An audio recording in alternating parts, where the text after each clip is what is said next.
अपने मरने से 1 साल पहले दबाव डाल के 1955 में उन्होंने अस्पृश्यता अपराध अधिनियम भी पारित करवा लिया, जिसके तहत अनटचेबिलिटी या अस्पृश्यता को या छुआछूत को अपराध घोषित किया गया है। उनसे हमें क्या सीखना चाहिए, आपको क्या सीखना चाहिए?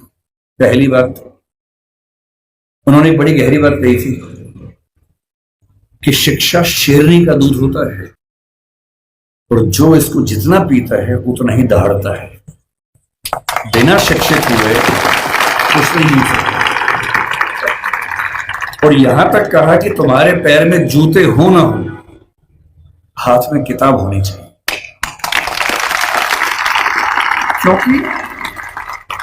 क्योंकि एक जीवन में अगर आप चाहते हैं कई जीवन के बराबर जिंदगी जी के आगे बढ़ना, उसका एक ही रास्ता है, किताबें, पढ़ाई।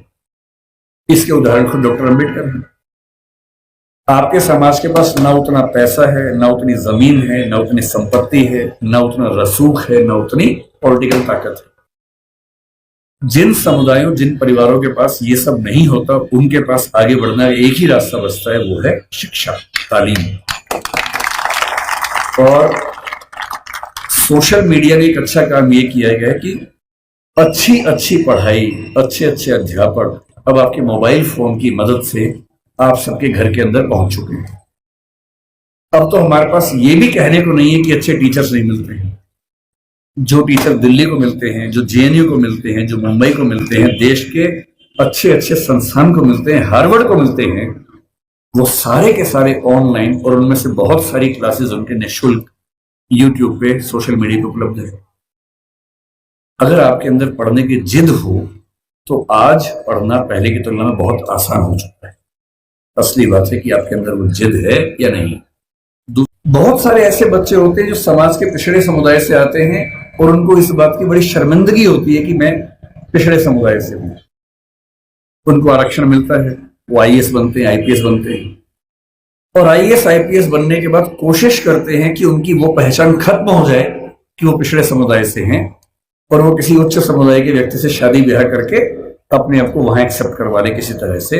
ऐसी उधेड़-बुन में लग जाते हैं। मैं आपसे एक बात का निवेदन करना चाह रहा हूं, जिस समाज से आप हैं उस समाज को लेकर शर्मिंदा कभी नहीं होना, एकदम नहीं होना। आप सिविल सेवक बनेंगे, नेता बनेंगे, पुलिस वाले बनेंगे, जज बनेंगे, जो भी बनेंगे, आपकी मुख्य जिम्मेदारी संविधान के प्रति है, अपने दायित्वों के प्रति है, एकदम ठीक बात है, उसमें कोई कोताही करने में नहीं चाहिए। पर ध्यान रखना है, आरक्षण के पीछे का मूल तर्क क्या है? आप सोच के देखिए कि इस देश में कुल नौकरियां अगर मैं मान लूं केंद्र में तो 1 लाख के आसपास, जिनमें एससी समाज की 15,000 के आसपास होंगी। एससी समाज की कुल आबादी अगर हम देखें, इस समय 16% से ऊपर आबादी है। अगर 150 करोड़ दिमाग में रखने या 140 करोड़ रखे तो 23 करोड़ के आसपास आबादी दलित समाज की या एससी समाज की भारत में। 23 करोड़ में से अगर 15,000 लोग नौकरी पा लेंगे, क्या इससे दलित समाज की आर्थिक स्थिति बेहतर हो जाएगी? नहीं होगी, वो तो 15,000 की होगी। तो आरक्षण क्यों दिया जाता है? आरक्षण का उद्देश्य ये नहीं है कि लोग अमीर हो जाए, वो तो 15,000 होंगे। आरक्षण का उद्देश्य ये है कि जब पूरे एक गांव में एक दलित बच्चा या एसटी बच्चा या ओबीसी बच्चा आईएएस बनता है या जज बनता है, उस गांव के हर व्यक्ति को कॉन्फिडेंस आ जाता है कि दिक्कत आएगी तो मेरा छोटा भाई मेरे साथ खड़ा हुआ है, और आपको वो छोटा भाई, छोटी बहन बनना है। जिस दिन आप सफल हो जीवन में, आपके समाज ने बहुत आहुति दी है आपकी सफलता में, और आप जिंदगी भर भी उनकी मदद करेंगे तो अपना उधार चुका नहीं पाएंगे। कोई ऐसा काम नहीं करना जो गैर कानूनी हो, जो असंवैधानिक हो, ऐसा नहीं करना है। अपनी नौकरी की हदों में रहना है, अपने नियमों का पालन करना है। लेकिन जैसे आप आईएएस बनेंगे, आपके परिवार में कोई संकट में होगा, उसकी हेल्प करेंगे ही करेंगे। ठीक वैसे आपके समाज में कोई संकट में है, पुलिस यदि उसके साथ बदतमीजी कर रही है, गैर कानूनी कृत्य कर रही है, तो उस पुलिस को आप फोन करेंगे तो उसके साथ कुछ गलत नहीं होगा, ये आप पक्का कर सकते हैं। अंबेडकर साहब से सीखना चाहिए कि मैं जिस पृष्ठभूमि से हूं उस पर शर्माना नहीं है, अगर वो पीछे की स्थिति है तो उससे लड़ना है और अपने साथ साथ अपने पूरे समाज को मुख्य धारा में लाने के लिए एड़ी चोटी का जोर लगाना है। ये सीखना है। तो पहली बात सीखनी है पढ़ाई, दूसरी बात सीखनी है अपने समाज का साथ देना, पीछे कोई भी हट सकता है। जाति को लेकर कबीरदास ने बड़ी गहरी बात कही थी कि व्यक्ति की पहचान उसकी योग्यता से होनी चाहिए, मेहनत से होनी चाहिए, जाति में क्या रखा हुआ है। उन्होंने कहा जाति ना पूछो साधु की, पूछ लीजिए ज्ञान, ज्ञान पूछो, मोल करो तलवार का, पड़ी रहन दो म्यान, म्यान में क्या रखा है, तलवार की कीमत है। और यदि हम कहते हैं कि पिछड़े समाज के लोग पढ़ने में पीछे हैं, तो ऐसा क्या था कि एक बच्चे को मौका मिला और वो पूरी संविधान सभा में सबसे ज्यादा पढ़ा लिखा व्यक्ति बन गया। इसका मतलब है कि अवसर मिले, जुनून हो तो व्यक्ति कुछ भी कर सकता है।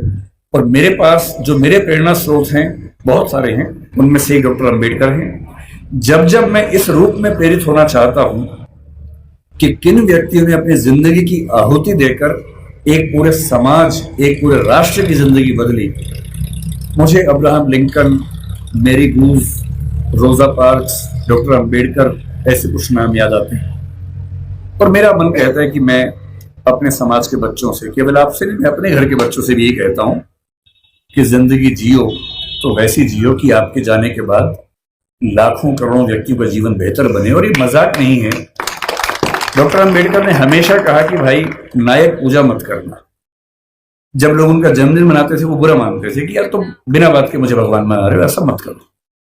नाराज होते थे कि ये तुम मुझे भगवान बना दोगे तो तुम अपनी जिम्मेदारी भूल जाओगे, सोचोगे भगवान था, इसी का काम था, मेरा काम नहीं, ऐसा मत करना। उन्होंने खूब मना किया।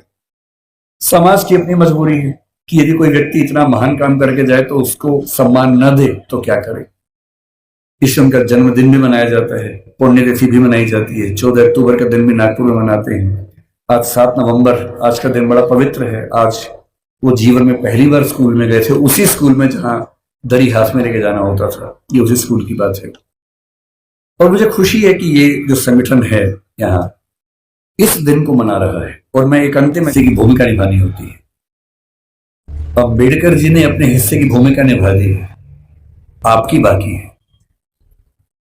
ठान लीजिए, इतना पढ़ना है। उस आदमी को सोचिए, वो उसने अपने जीवन में पहला रिसर्च एंथ्रोपोलॉजी में किया। अंबेडकर जी ने एंथ्रोपोलॉजी के विद्वान, इकोनॉमिक्स में पीएचडी की, और वो व्यक्ति पॉलिटिकल साइंस और संविधान का एक्सपर्ट बना बाद में।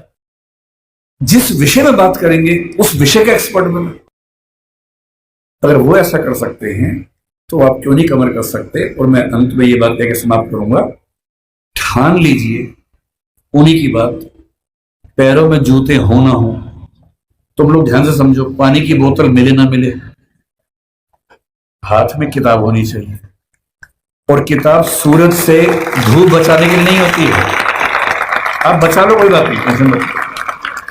किताब इसलिए नहीं चाहिए कि धूप से बचना है, किताब इसलिए चाहिए कि धूप जैसा तेज अपने अंदर पैदा हो। और एक बहुत प्रसिद्ध विचारक हुए सफदर हाशमी, उन्होंने मजदूर समाज के लिए एक बात कही थी जो मैं आपको कह रहा हूं। उन्होंने एक गीत लिखा कि शिक्षा से ही बदलाव हो पाएगा। वो कहते हैं, पढ़ना लिखना सीखो ओ मेहनत करने वालों, पढ़ना लिखना सीखो ओ मेहनत करने वालों, पढ़ना लिखना सीखो ओ भूख से मरने वालों, क ख ग घ को पहचानो, अलिफ को पढ़ना सीखो, अ आ ई को हथियार बनाकर लड़ना सीखो। जो लड़ाई आप लड़ रहे हैं उस लड़ाई में ना बंदूक चाहिए, ना तोप चाहिए, ना लाठी चाहिए, ना भाला चाहिए, डंडा नहीं चाहिए, किताब चाहिए, अक्षर चाहिए। और पढ़ना क्या है? हर चीज पढ़नी है।